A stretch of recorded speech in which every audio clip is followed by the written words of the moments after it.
Hello and welcome, fellow enthusiasts, and what does the teleprompter say? A happy new year? No, that can't be right. I mean, I've just did my last review in, let me check, September last year.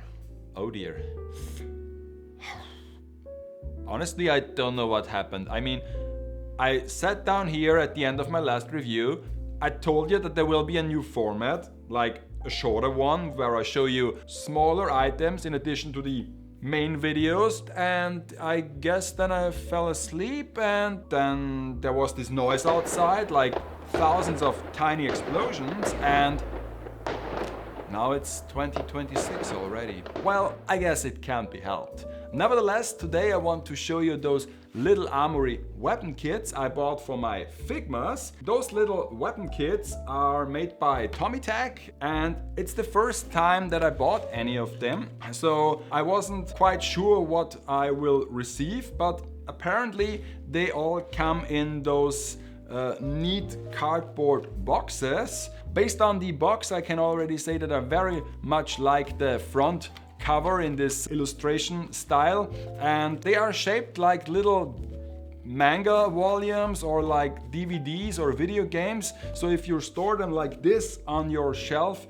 people might think that they are manga volumes or DVDs, when in reality those are model kits filled with plastic weapon parts. On the back side we have a schematic of the weapon and a picture of the actual plastic model, and it also tells us, I guess, some facts about the real life weapon, and we can see what tools we might need to use to assemble them. They have a 1/12 scale, so basically you can use them on your Figmas, on your Little Armory figures, of course, from Tomytec directly, but you can also combine them with like 30-minute sisters, with Kodo's figure line, with these Bishoujo characters. So basically everything that is 1/12 scale will be fine.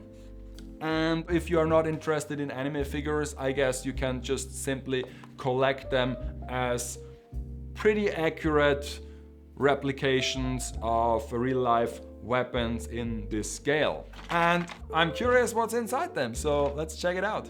Okay, inside each box there is a pamphlet that comes with the building instructions and those tiny plastic runners. Since those weapons are also like really small side builds, there aren't many parts, so the runners are tiny. Here we can see the M4A1 submod, the Block 2 type. I bought this mainly because, first of all, it's a submod, so I know this weapon from the game Girls Frontline, and also it's a pretty modular assault rifle. Then here we have the parts for the MP7A1 type.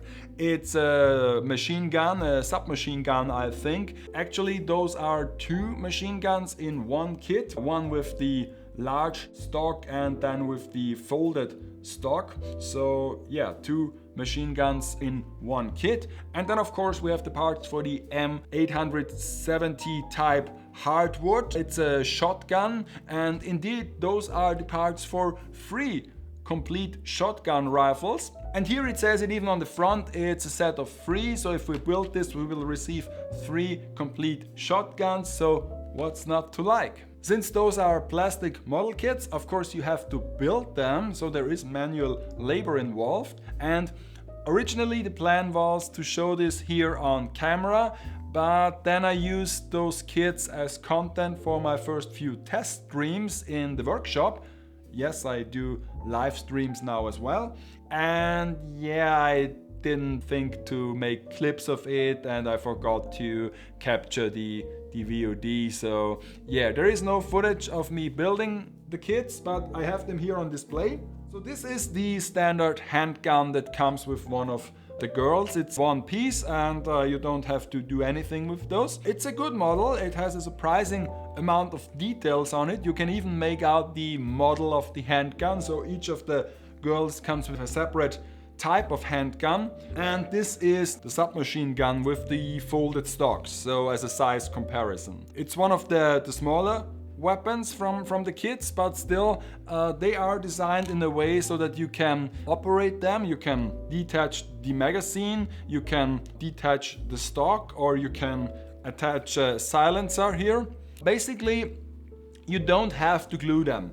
It's a snap together model kit like a Gunpla, so glue is optional, but I would advise to glue at least a few sections of the gun, because otherwise they will fall apart constantly, especially if you plan to use them on your figures and play with it. Also, with some of the parts you have to be very, very delicate not to damage them, because look at this muscle. I mean, come on, this is like one wrong move and it will be snapped off. Sometimes we have like a spare magazine in here, still a piece I can hold in my hand and I can handle well, but then again there are pieces like this.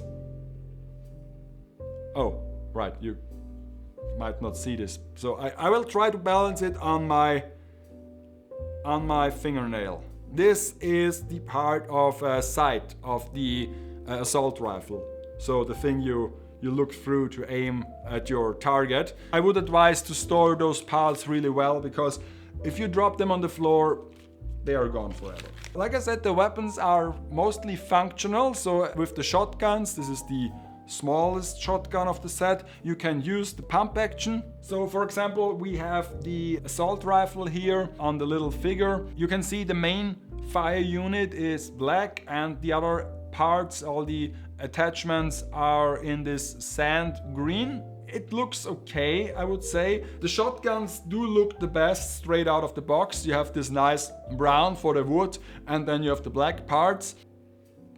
Still, it is a plastic model, so it's a bit glossy, and if you want to have this look really nice, you still have to put more effort into it. You still have to paint it, because I have seen pictures of those weapons with like crazy painted on details, and for the most part it looks fine unpainted, like this black machine gun. Okay, most of the parts are supposed to be black, but then again, with things like the scope on the assault rifle, we can clearly see that the optic is just the same color as the main mold. Also, there are like the barrels, and the barrels have those small indents on them, but still you can see the wall of the barrel. So I drilled a hole into this. It looks way more realistic than if you have like this small indent and then right behind it is a wall of plastic. But if you just want to have this as a plaything on your figures, and you might only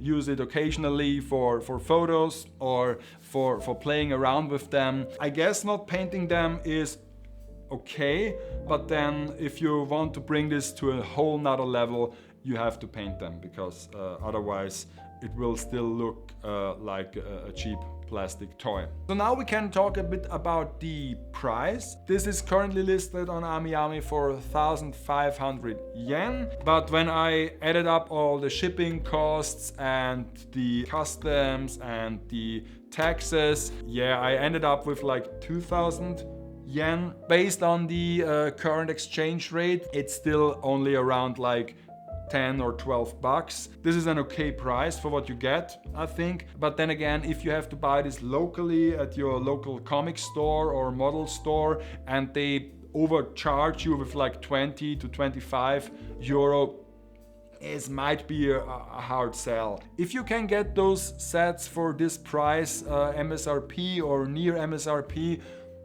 it's a good deal. If you are a weapons fan, you might have like a few dozen firearms you want to have a model of, and there are even small vehicles and small dioramas. Basically, if you collect them over a certain amount of time, you might end up with a whole arsenal, and you can display it like a little shoot house or like a shooting range. And even if you don't care about the figures and only want to have like a 1/12 scale gun, you can still buy it and display it, but then this doesn't come with a stand, this doesn't come with a mount. So if you want to display them without a figure that is holding the weapon, you might come up with your own solution. Or I think there are like weapon holding sets you can buy separately, but As it is, there is no stand included so that you can display only this weapon on your desk. So out of all those 3 weapon kits, I like the shotgun set the most, simply because they look the best and it is also like 3 weapons for the price of 1. A bit disappointing is that the shotgun set doesn't come with shotgun shells, even if they are depicted all over the cover, because we can see the silencer on the ground, and the silencer is also included into the set, and we have like 2 separate magazines, and with the M4A1 we can also see all those attachments from the front cover are indeed part of the set. The second one I like the most is the machine gun, and the third, the one I like the least, is actually the assault rifle, simply because it does look the weakest straight out of the box. So you have to refine this one quite a bit and paint it that it looks like the illustration here, because if you look at this you can clearly see like 3 or 4 different colors on here, when in reality the set only has 2 colors. So this was my summary about the additional weapon kits for your Little Armory Figures. I also promised you to do a review about the second wave of JK Little Armory figures, and indeed you can already watch this video because I uploaded it at the same time as this one. Consider it a little treat from yours truly. And the next review will be a normal one. It will be about this Anya and Bond winter figure, because hopefully by then it will still be winter. I plan to have this done by the end of January, maybe early February, and yeah. Until then, take care out there and keep having fun collecting.